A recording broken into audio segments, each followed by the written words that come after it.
ইরানের হাজার হাজার কোটি ডলারের সম্পদ বিশ্বের বিভিন্ন দেশে বছরের পর বছর ধরে জব্দ হয়ে পড়ে আছে।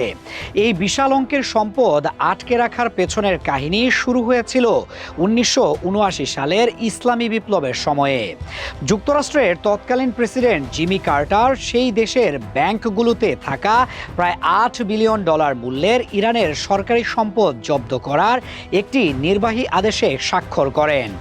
এই আদেশের আওতায় শুধু ইরানের সরকারি অ্যাকাউন্টই ছিল না, বরং দেশটির কেন্দ্রীয় ব্যাংক এবং যুক্তরাষ্ট্রের আর্থিক ব্যবস্থার সাথে সংযুক্ত সকল ইরানি প্রতিষ্ঠানও এর অন্তর্ভুক্ত ছিল।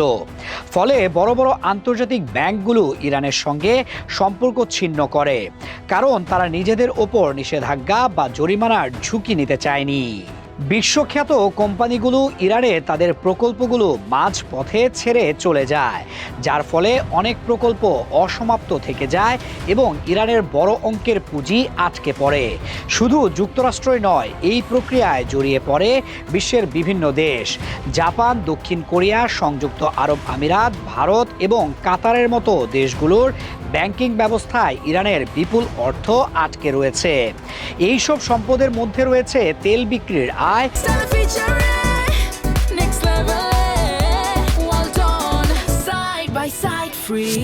কেন্দ্রীয় ব্যাংকের রিজার্ভ এবং অন্যান্য বাণিজ্যিক অর্থ। প্রশ্ন আসে, মোট কত টাকা জব্দ আছে? এর সঠিক কোনো হিসাব নেই।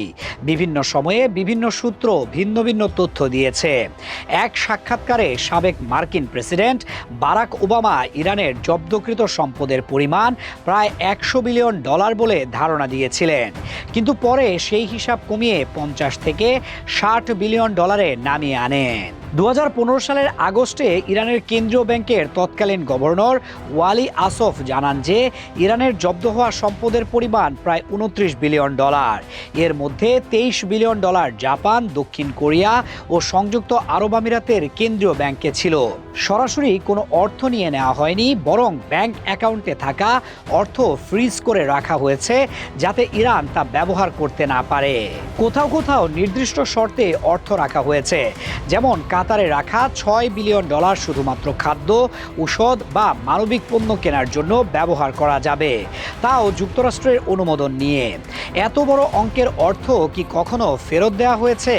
হ্যাঁ, তবে খুবই স্বল্প পরিমাণে। সাম্প্রতিক সময়ে ইরান শুধু তাদের জব্দ হওয়া সম্পদই ফেরত চায়নি, বরং যুদ্ধের ক্ষয়ক্ষতির জন্য ক্ষতিপূরণ দাবি করেছে। তাদের হিসাব অনুযায়ী এই ক্ষতির পরিমাণ প্রায় $270 বিলিয়ন হতে পারে।